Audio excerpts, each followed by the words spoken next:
Hi everyone, and welcome to our Physics Daily Booster.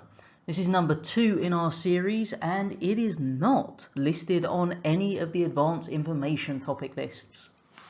Do remember that doesn't mean it's not going to have questions, because it is not listed in any of the bits that say it's not going to be assessed.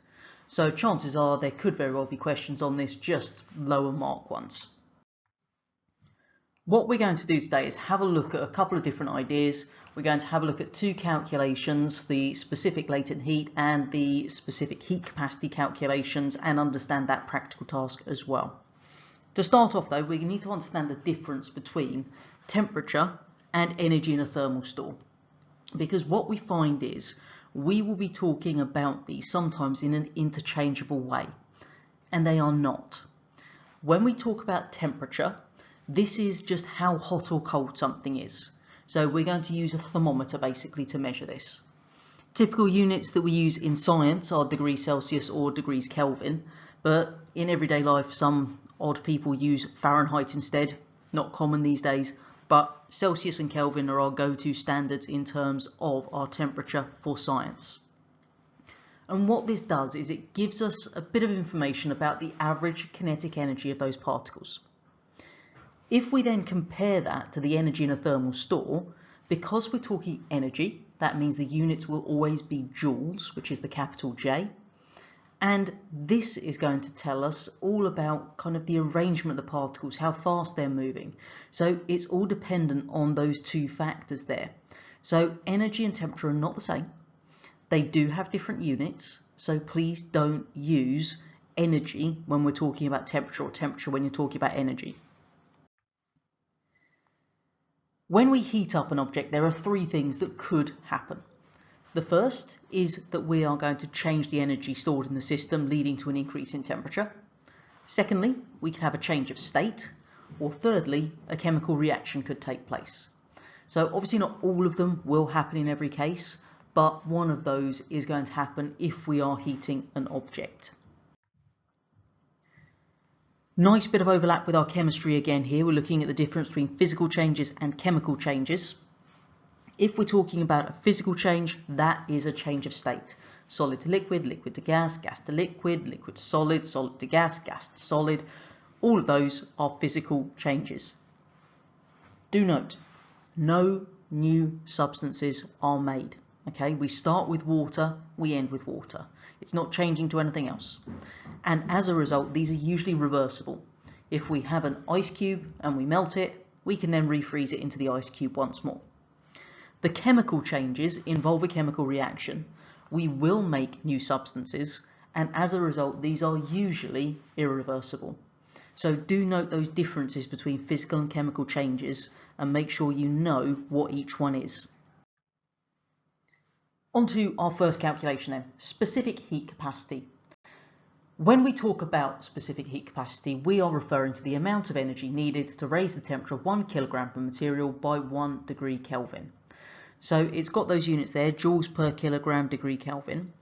And what we then can work out is this change in thermal energy using the formula at the bottom.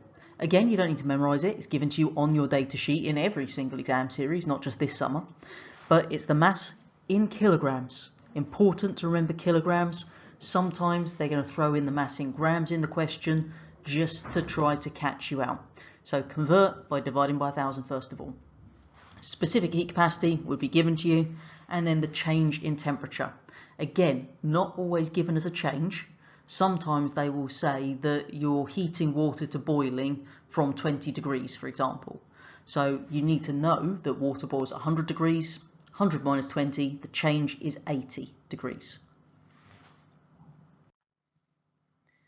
In terms of the experiment that we did here, hopefully you did this experiment, where you had a beaker or a can that you placed inside some kind of insulation, and then what we had is this little heater that goes into the water and a thermometer. Now what happens is that we connect our little heater onto our power supply, which could just have a simple joule meter attached, which then gives us the amount of energy that's going into this. We can record the temperature at the beginning, temperature at the end, and then we know the mass of the water as well. And that allows us then to calculate the specific heat capacity of the water. You could do that with metal blocks potentially as well. Just have a little look at the question. Now, one of the key things about this is the diagram. When they ask you questions around suggest reasons why the temperature change or the energy may be different than expected, then we need to look at the heater particularly. So is the heater completely covered by the material? If not, clearly we're going to be transferring some of that to the surroundings. If it asks for an improvement, make sure the heater is completely covered. Is it insulated? If the answer is no, some of that energy is going to be transferred to the surroundings. Improvement, put insulation around it. So just think about the diagram, the experiment method they've given you. Look for those two key areas if that comes up. Now, in terms of why we care about the specific heat capacity of materials, if an object has a low specific heat capacity, it heats up fast. So this is useful when we're designing a product that we want to basically transfer heat efficiently. Think a saucepan. If, however, we have something with a high specific heat capacity, it's actually really resistant to temperature changes. So this is why we use water in our central heating systems, because it's resistant to temperature change, which means it's going to be able to store a large amount of energy and then transfer it to those rooms to heat them up. The second thing we need to understand is what happens with the changes of state. So remember, change of state, physical changes. We've got a little graph in the picture in the top left, sorry, the graph, which shows us those different names of changes of state, the processes. Please make sure you know those, because they could give you a nice simple 1-mark question on it. You know, what is the change of state between a liquid and a gas? Vaporizing or boiling, either of those would be acceptable. So make sure you know those. The weird ones, I would say, are the ones that go gas to solid or solid to gas. So depositing is where the gas goes straight into the solid state, and then subliming from a solid straight into a gas. On the right at the top there, we can see a typical graph that we would get if we were recording the temperature as we then started off with some ice, heated it up, melted it, and then ended up with just steam. The key parts on the graph are these flat bits, the plateaus. What we see is where we've got a diagonal line, that means that the temperature is increasing. So the energy that we're putting into that is increasing the temperature. When we get to those horizontal bits, we're either at the melting point or the boiling point. That means at that stage, the energy that is being placed into that particular chemical is being used for breaking the intermolecular forces, and therefore it's not increasing the temperature, hence the horizontal line. So the energy is just breaking intermolecular forces, not heating it up. Once those intermolecular forces have been broken, then we heat it up again. When we reach the boiling point, energy goes into breaking the intermolecular forces. Once they're all broken, we heat up the gas. So when we think about specific latent heat, there are two types that we could talk about. First, specific latent heat of fusion. That's the energy transferred when 1 kilogram of substance changes from solid to liquid or liquid to solid. Or we could talk the specific latent heat of vaporization. So that is the energy transferred when 1 kilogram of substance changes from liquid to gas or gas to liquid.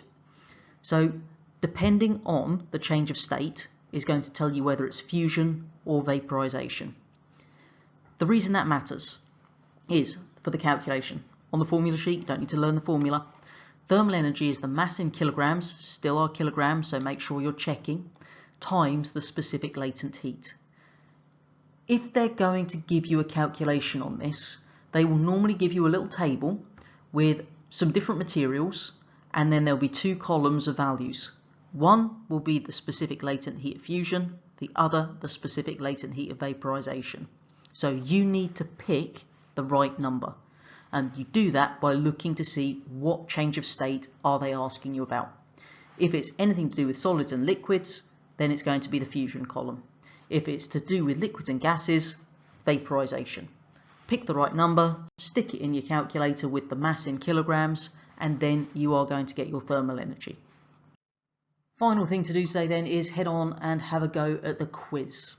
Now do remember that if you're not certain on something, if there's something you still don't really understand, then do go over it. Because where these are math-based sort of questions in a number of cases, there's a good chance it could come up on your paper anyway, even though it's not listed on your topic list. So make sure that you do understand how to do those calculations. If you need extra help, there's obviously the videos on the main channel. You've got your notes, hopefully revision guides that you can use to support you at the same time. Don't forget to join us again tomorrow for our next Physics Daily Booster.